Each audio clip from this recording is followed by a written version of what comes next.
नमस्ते दोस्तों, कैसे हैं आप सब।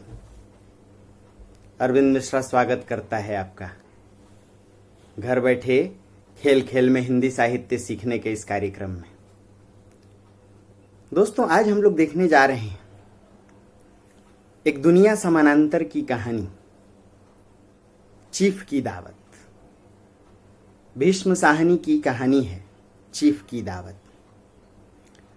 दोस्तों, गद्य विधा में, गद्य साहित्य में कहानी सबसे नई विधा है।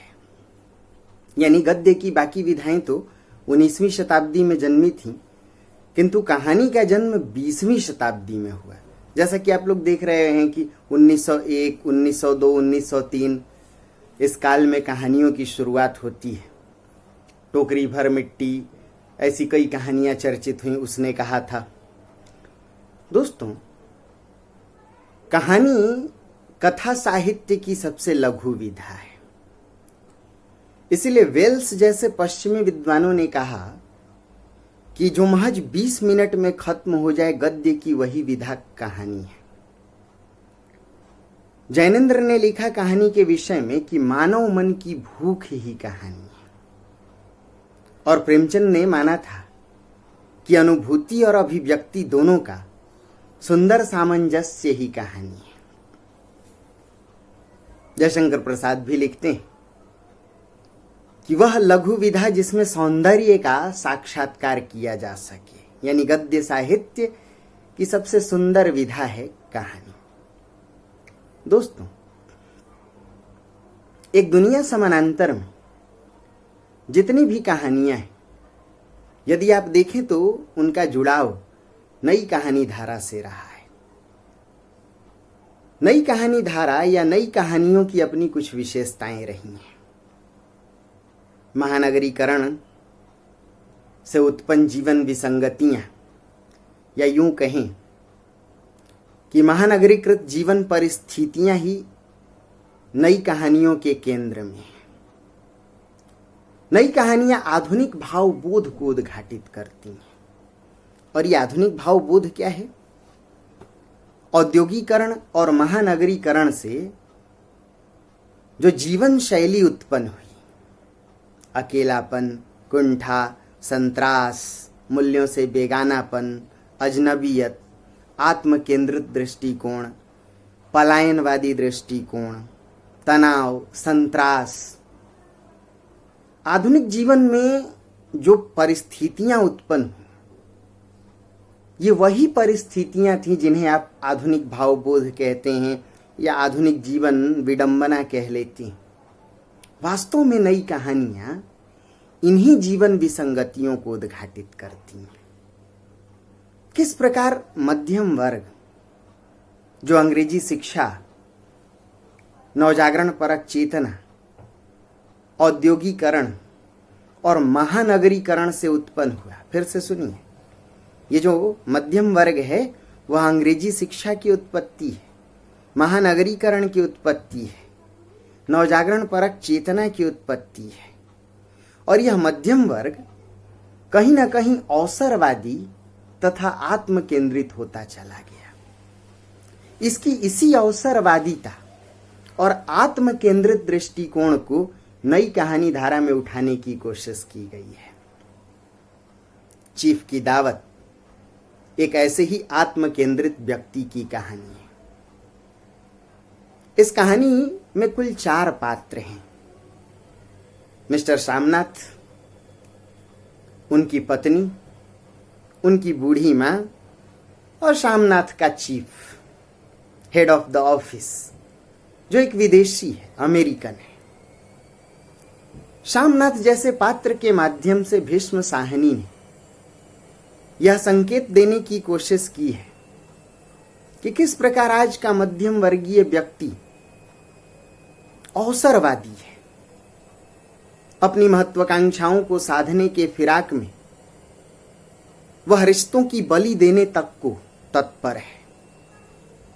उसके लिए माता पिता, भाई बहन जैसे संबंध मायने नहीं रखते। वह बूढ़ी मां को भी सिर्फ अपनी तरक्की की सीढ़ी मानता है। सामनाथ जैसे लोग पूरी तरह आत्म केंद्रित हैं। अपनी महत्वाकांक्षा में डूबे हुए ऐसे लोग तरक्की की सीढ़ियों को चढ़ने के लिए, या यूं कहें कि रिश्तों को ही सीढ़ी बना करके तरक्की को पाते तो हैं, परंतु इन्हीं रिश्तों को लात मारने में इन्हें परहेज नहीं। चीफ की दावत एक ऐसी ही कहानी है जहां शामनाथ सुबह से ही परेशान है अपनी पत्नी के साथ। घर की सभी चीजों को वह दुरुस्त करने में लगा हुआ है। उसे हर चीज में एक तरतीब चाहिए, एक तहजीब चाहिए, एक व्यवस्था चाहिए। पर्दे का रंग क्या हो, सोफे कहां लगे हों, बेड बिस्तर का कलर क्या हो, कुर्सी मेज कहां लगाई जाए, फूलदान कहां रखा जाए, इन सभी बातों के पीछे वह पूरी तरह तत्पर है, क्योंकि शाम को चीफ की दावत है। और यह चीफ की दावत यूं ही नहीं, बल्कि तरक्की के लिए। यदि बॉस खुश होगा तो निश्चित तौर पर तरक्की होगी। सुबह से शाम हो गई, 5 बजने को आए। लगभग घर की सारी चीजें अब व्यवस्थित कर दी गई, परंतु कबाड़ का क्या, फालतू चीजों का क्या। कुछ फालतू चीजें पलंग के नीचे छिपाई जाती हैं, तो कुछ अलमारियों के पीछे, कि अचानक शामनाथ का माथा ठनकता है। एक अड़चन है। बाकी कबाड़ की चीजों को तो वह अलमारी और पलंग के पीछे नीचे छिपा देता है, किंतु मां को भी वह कबाड़ से कम नहीं समझता।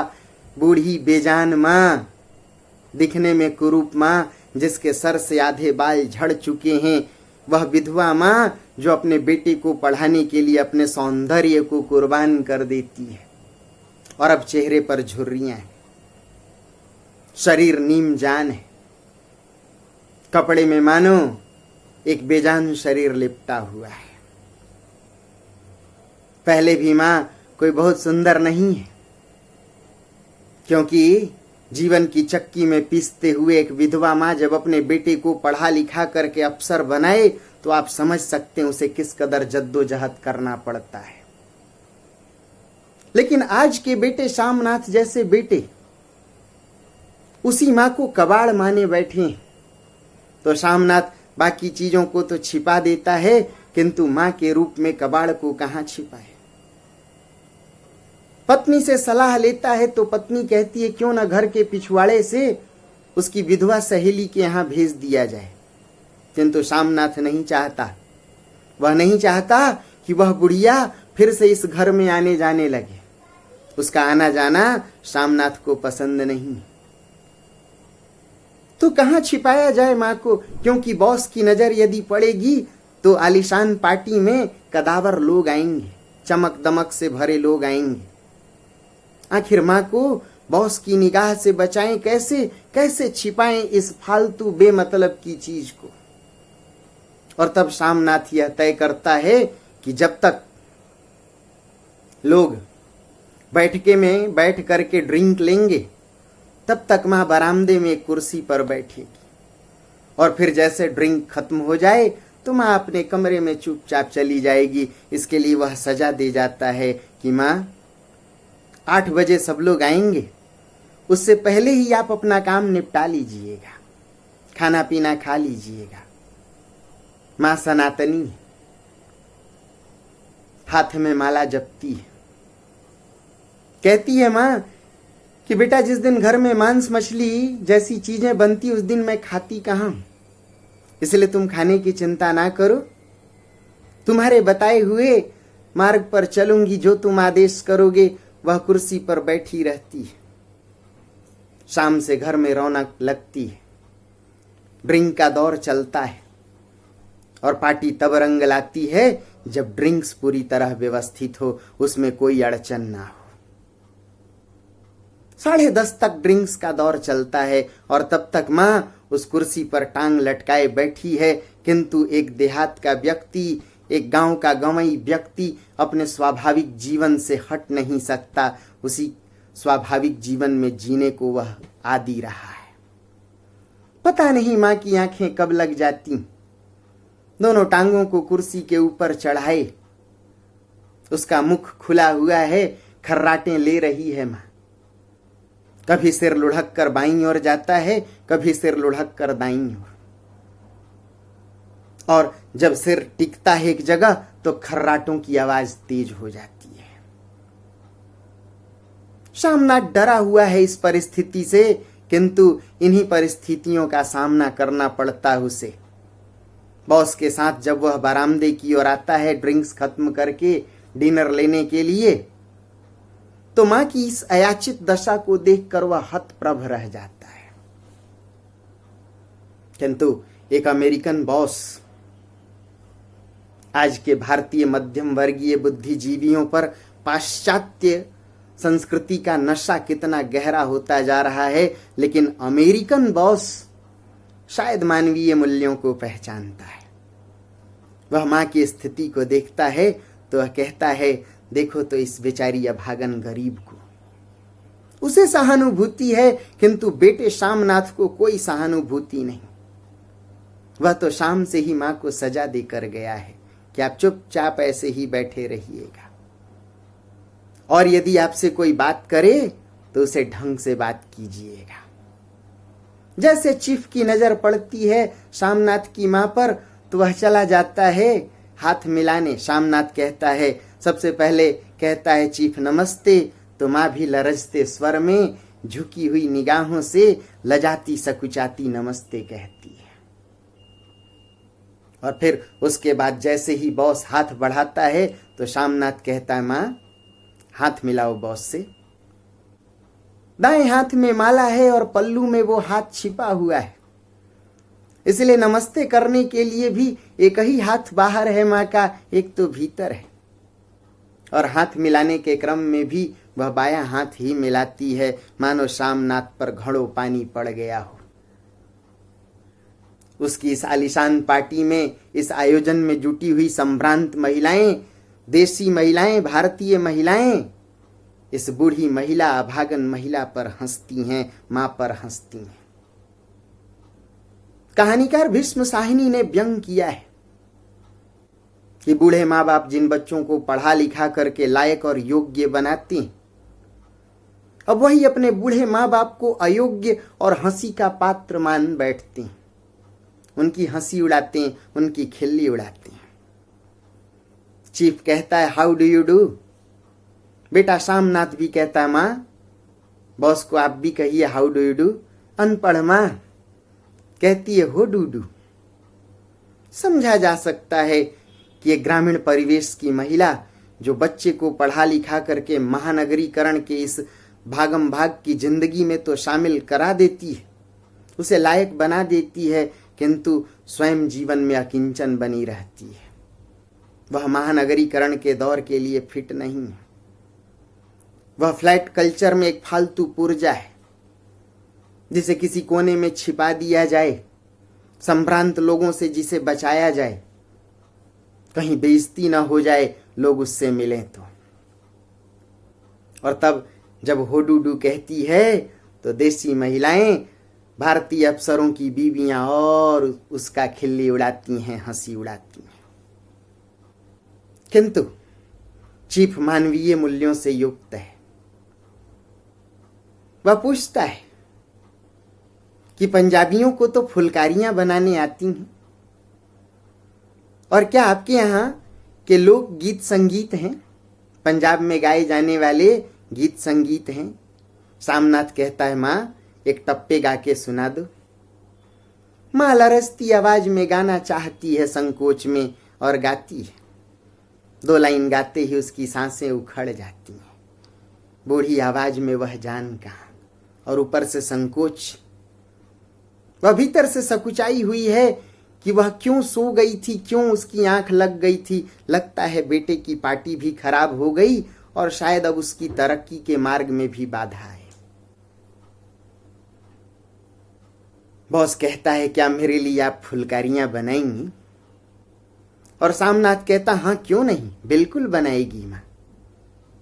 माँ कहती है, अब वह नजर कहाँ, बूढ़ी आंखों से और कांपती उंगलियों से अब वह कैसे फुलकारी बनाए, किंतु श्यामनाथ आदेश भरे लहजे में कहता है, मां, जिसका अर्थ स्पष्ट है कि बेटा महत्वाकांक्षी है और वह अपनी महत्वाकांक्षा के लिए बूढ़ी मां की भी बलि चढ़ा सकता है।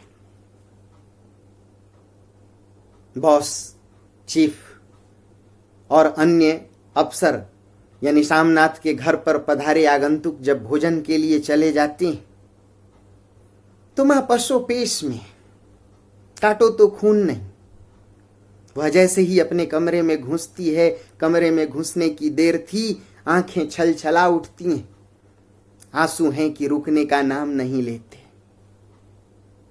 वह सोचती है कि बेटे के जीवन के लिए बाधा है, किंतु पुत्र की उपेक्षा उससे सहन नहीं होती, इसीलिए आंखें तो छल छलाई हैं, डबडबाई हैं, आंसू अनवरत बह रहे हैं, किंतु दिल से दुआ निकल रही है, बेटे के दीर्घायु होने की कामना निकल रही है। लगभग आधी रात को जब पार्टी खत्म होती है, भोज खत्म होता है, चीफ समेत अन्य अधिकारी चले जाते हैं, किंतु मां को नींद नहीं। वह सिमटी हुई कोने में बैठी है, दरवाजा बंद करके, किवाड़ बंद करके। घर के बाकी लोग लगभग सोने को हैं, किंतु किचन से प्लेटों की आवाज आती है कि अचानक इस बूढ़ी मां के कमरे का दरवाजा खुलता है और बूढ़ी मां और सहम जाती है कि कहीं ऐसा न हो कि मैंने जो गुनाह किया है पुत्र उसकी सजा दे। इसलिए वह डरी सहमी धीरे से दरवाजा खोलती है और बेटा आकर मां को गले लगा लेता, आलिंगन में भर लेता है। नीम जाम शरीर, पतला दुबला शरीर मां का पुत्र की काया में मानो सिमट जाता है। कहता है, बेटा घोर अवसरवादी, मूल्यों से बेगाना, रिश्तों की जो तरतीब और तहजीब ना जाने ऐसा बेटा, जो घर में तो तरतीब और तहजीब बनाना जानता है किंतु संबंधों की व्यवस्था नहीं जानता, संबंधों के मूल्यों को नहीं पहचानता, जो संबंधों को लेकर भावुक नहीं। आज का मध्यम वर्ग पूरी तरह प्रैक्टिकल है, यथार्थवादी है, बौद्धिक है। वह तो भावना में जीने को मूर्खता समझता है, किंतु वही श्यामनाथ जो शाम से मां को डांट रहा है, सुबह से मां को घुड़कियां दे रहा है, अब वह मां को गले से लिपटा लेता है और कहता है, ओ मेरी मम्मी, तुम्हारी वजह से बॉस चीफ बहुत खुश नजर आए, अब मेरी तरक्की पक्की है। मां की आंखें छल छला उठी हैं, उसे लगता है कि बेटा सजा दे, इससे पहले ही कह उठती है, बेटा मुझे हरिद्वार क्यों नहीं भेज देते। और बेटा कहता है कि तुम फिर राग अलापने लगी मां, क्या लोगों को यह दर्शाना चाहती हो कि बेटा अपनी मां को रख नहीं पाया। आप समझ सकते हैं, एक बेटा जब कहे कि यदि तुम फुलकारी नहीं बनाओगी तो मेरी तरक्की अटक जाएगी, तो समझिए वह बेटा बेटा नहीं, वह तो सिर्फ सौदा करने वाला आज का महत्वाकांक्षी एक मध्यम वर्गीय आत्म केंद्रित बुद्धिजीवी है। आज का आवारा टटपुंजिया शहरी है, जो मूल्यों से भागा हुआ है, पलायनवादी है, दायित्वों से भागने वाला और सिर्फ अपने लिए जीने वाला, अपने में सिमटा हुआ घोर अवसरवादी, घोर आत्म केंद्रित। यह वही विधवा मां है जिसने अपने बेटे को अफसर बनाने के लिए अपने सारे गहने बेच दिए। पार्टी शुरू होने से पहले, भोज शुरू होने से पहले श्यामनाथ पूछता है, मां क्या तुम्हारे पास कोई ढंग के कपड़े नहीं हैं? तो मां कहती है, जो हैं बेटा वही हैं, तुम जो कहोगे उसे पहन लूंगी। तो कोई सलवार पहन लो, एक सफेद कमीज सलवार पहन कर आती है। तो बेटा कहता है, क्या कोई चूड़ियां नहीं हैं? तो बेटे चूड़ियां तो तुम्हारी पढ़ाई में सारी बिक गई। मानो बेटे को काटो तो खून नहीं, बात उसे तीर की तरह चुभती है। मां यह तुम क्या राग अलापने लगी? अगर तुमने मुझ पर खर्च किए तो मैं भी कोई निरा लंडूरा बनकर नहीं आया, यानी निरर्थक बेमतलब का बनकर नहीं आया। मैं भी जीवन में कुछ अर्जित करके आया हूं, कुछ बनकर आया हूं। भीष्म साहनी ने यहां व्यंग किया है कि एक तरफ पुरानी पीढ़ी है जो इस नई पीढ़ी को बनाने के लिए अपने जीवन का रोम रोम बेच देने को तैयार है, जो अपने सौंदर्य तक का बलिदान दे दे, जो सुहाग सूचक चूड़ियों तक को बेच दे, जो सुहाग की आखिरी निशानी ऐसी विधवा महिला पति की निशानी तक को बेच दे बेटे को बनाने के लिए। लेकिन उसी बेटे के लिए माँ फालतू कबाड़ है, वह माँ को छिपाए तो कहाँ, इसलिए बॉस से छिपाता फिरता है। किंतु बॉस पर जब माँ का रंग जम जाता है तो बेटा इसी माँ को अपनी तरक्की, अपनी उन्नति की सीढ़ी मानता है। कि आज का मध्यम वर्ग संबंधों को सिर्फ एक माध्यम समझता है। इसे लगता है कि हर चीज का उपभोग कर सकता है, और उपभोगवादी नजरिया आप समझते हैं, इस्तेमाल करने के बाद फेंक देना, यूज एंड थ्रो। जब तक कोई चीज उपयोगी है, जब तक कोई चीज काम की है, तब तक उसका इस्तेमाल किया जाए, अन्यथा उसे कबाड़ की तरह फेंक दिया जाए। जिस माँ को शामनाथ अब तक कबाड़ समझ रहा था, अब वही बूढ़ी माँ, अब वही बदसूरत माँ शामनाथ के लिए तरक्की का सशक्त पक्का माध्यम है, उसकी तरक्की की गारंटी है। इसलिए कहानी के अंत में वह कहता है, क्या तुम फुलकारियां नहीं बनाओगी? और मां कहती है, क्या बेटे तुम्हारी तरक्की होगी? तो क्यों नहीं बनाऊंगी, बिल्कुल बनाऊंगी। शामनाथ तो सोने के लिए अपने कमरे में चला जाता है, किंतु माँ की आंखें रुकती नहीं, अश्रुधारा अनवरत बहती रहती है, दिल से धुआएं निकल रही हैं पुत्र के दीर्घायु होने की। किंतु कहीं न कहीं क्षोभ है, पीड़ा है, टीस है कि क्या आज की पीढ़ी, उसके लिए माँ बाप जैसे संबंध भी निरर्थक हैं। क्या वह संबंधों की मर्यादा पूरी तरह भूल चुका है? क्या उसके स्वार्थ, उसके प्रदर्शन प्रिय जीवन में, उसके आडंबर और दिखावे की जिंदगी में बूढ़े बुजुर्गों के लिए कोई जगह नहीं है?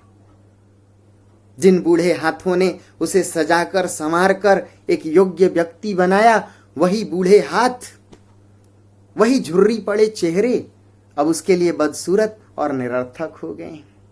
दोस्तों, नई कहानी धारा की अपनी कुछ विशेषताएं रही हैं। दोस्तों, नई कहानी धारा की अपनी कुछ विशेषताएं रही हैं। यदि उन विशेषताओं को देखें तो उसमें तनाव, अकेलापन, मूल्यों से बेगानापन, और फिर भी कुंठा, संत्रास, अजनबियत, अवसरवादिता, महत्वाकांक्षा, समाज की परवाह न करना, घोर व्यक्तिवाद तथा आत्म केंद्रित दृष्टिकोण और दायित्वों से भागने वाला पलायनवादी दृष्टिकोण नई कहानी धारा की मुख्य विशेषताएं रही हैं। कह सकते हैं कि चीफ की दावत आधुनिक भावबोध की कहानी है, आधुनिक जीवन विसंगतियों की कहानी है, पुरानी पीढ़ी और मूल्यों से बेगानेपन की कहानी है, संबंधों की उपेक्षा की कहानी है, प्रदर्शन प्रियता की कहानी है, जो वस्तुओं को तरजीह दे और संबंधों को गौण माने, उस भाव की कहानी है। क्या मैं उम्मीद करूं कि कुछ बातें समझ में आईं? अगले वीडियो तक बने रहें, तब तक ढेर सारी शुभकामनाएं। नमस्ते दोस्तों।